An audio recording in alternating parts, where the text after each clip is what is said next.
So in this video I want to show you how you can make some kind of cool drum loops with the Vermona Perfourmer Mk2, but under the limitation that we're only allowed to use one oscillator. And this comes from the very practical situation of having created just a couple of sequences like a melody, a bass, and maybe something in between to kind of connect those two.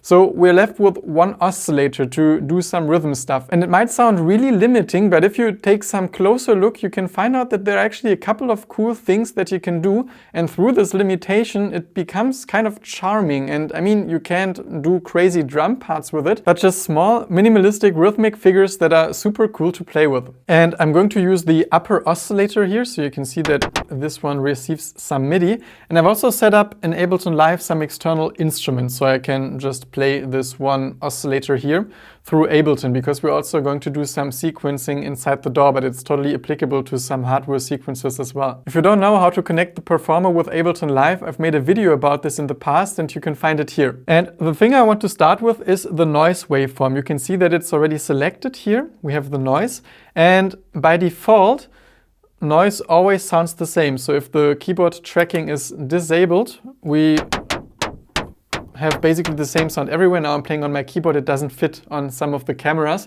but I was playing just different pitches, and no matter where I play it, it basically sounds the same all the time.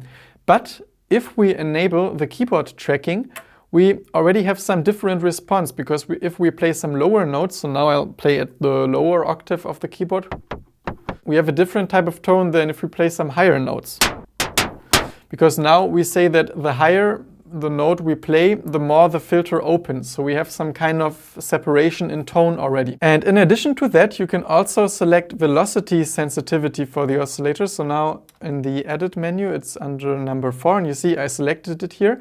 So I can actually play with different types of velocity and the oscillator reacts. So if I play with the low velocity, it sounds different than when I play with the high velocity. And let's just make use of those different layers. So now I'm inside Ableton Live, and so we remember if we use some low-pitched tone, we have the kind of more bass drum resembling type sound. Also a little more muffled. And if we use some higher pitched tone, we will have more of the filter opening, so it will sound brighter. Actually, let's bring them even one octave higher. But then again, if we decrease the velocity, we have more of the filter but less of the velocity, so we can kind of fine-tune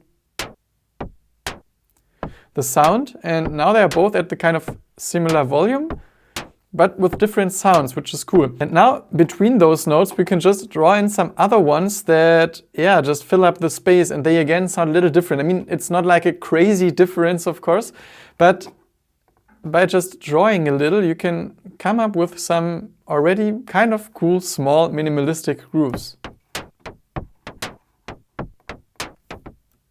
All the time you change the velocity, you can just bring in more dynamics to the whole thing. And I think this sounds better on a faster tempo. And you see here that I've picked some short decay. Actually, if you make it shorter, you have it even more bouncy, which is cool. What also is kind of cool is when you slightly decrease the attack,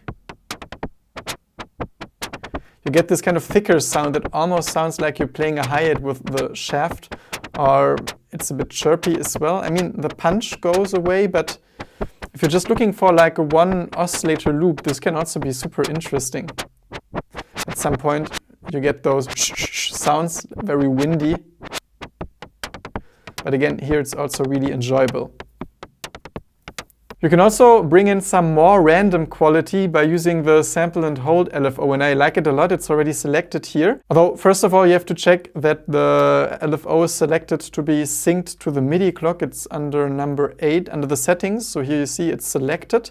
And so now if I play, you see here the MIDI clock is running.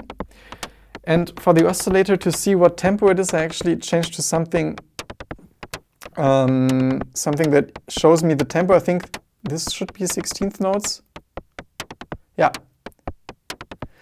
So we want to have some kind of 16th note pulse and change to sample and hold again.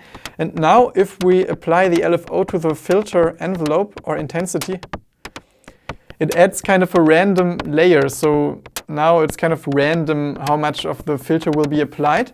So there's more confusion even in the pattern. So if you're looking for something unstable and something that always changes, you should definitely check this LFO. Another thing I particularly like is to increase a bit the sustain or release, because let's actually play it again. And I'll bring in the LFO fully. You see that sometimes you hear after the initial punch, because the note is being pressed a little longer, you have this brrr type of sounds that sound glitchy but kind of cool. And actually this should work well also at some slower tempos. Yes.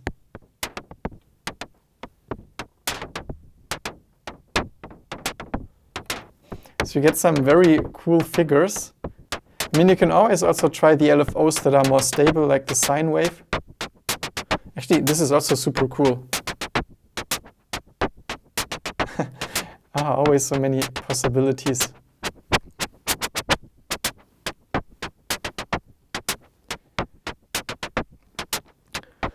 Or the square wave, sawtooth wave, I mean.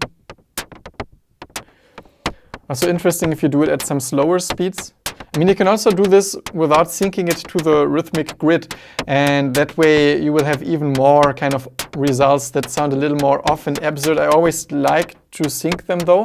It's also interesting to do it on the highest speeds. Then you get those quick glitchy tones.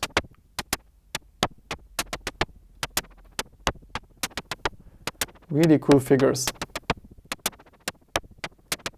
And I mean, they don't fit for every situation, but just to have some layer that does this kind of rhythmic stuff or even some absurd stuff, I find this super, super fun. What's also super fun is to change from the noise waveform to one of those pitched waveforms. And for example, let's use the triangle wave.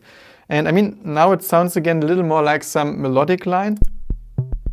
Although the low note kind of sounds really cool. Actually, it's also a super cool loop already. Let's apply the...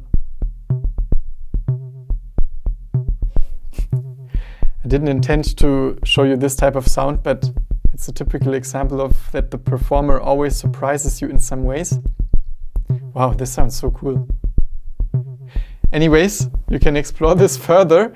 What I actually wanted to go to is the fact that now if you use those pitched waveforms, the intensity of the envelope generator can be increased, because then you get those kind of synth drum tones.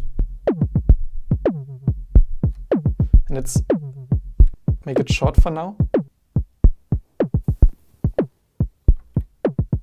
I mean, this is basically what we composed without the sample and hold. Actually, yeah, I don't even want this at full intensity. And it also, if the decay is kind of short, resembles some type of kick, and I mean, it's not really a snare, but you kind of hear that what it's supposed to be. And yeah, again, you can just increase the sample and hold for some random elements.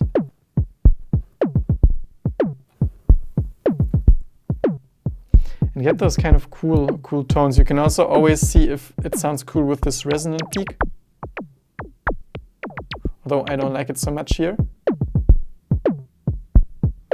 What happens when I decrease the attack? Very goofy, but sometimes you want those effects. And if you do this in live, you can just really play with the decay.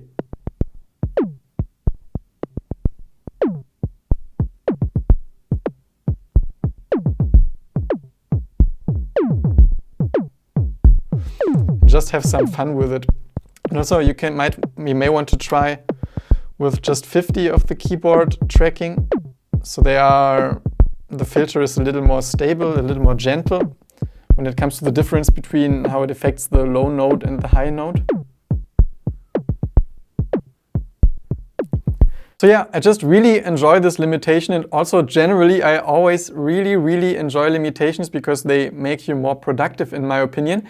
And just be known that if you're also interested in learning more about limitation, I have some full class dedicated to the whole subject on my Skillshare profile. It gives you some concrete examples on how you can effectively limit yourself, which will most likely make you more productive and also make you more confident in your own musical ideas. And there's a link down below in the description with which you can register 1 month for free, and also have a bunch of other classes already there that could be interesting for you as well. And also besides that, they have some great pool of creative classes about all different subjects. Also, I'm kind of interested in hearing from you if you have some other techniques of creating drum loops with just one oscillator with a performer, and if you do, be warmly invited to just share it in the comments down below. If you're new to this channel, you're warmly invited to subscribe because you can find more videos about the performer on my channel, and also will find more performer videos in the future. And there's already one video I'll link here where I just explain all the functions and knobs of the performer. Apart from that, I wish you inspiration with whatever it is that you create, and really hope to see you soon again at this channel. Bye!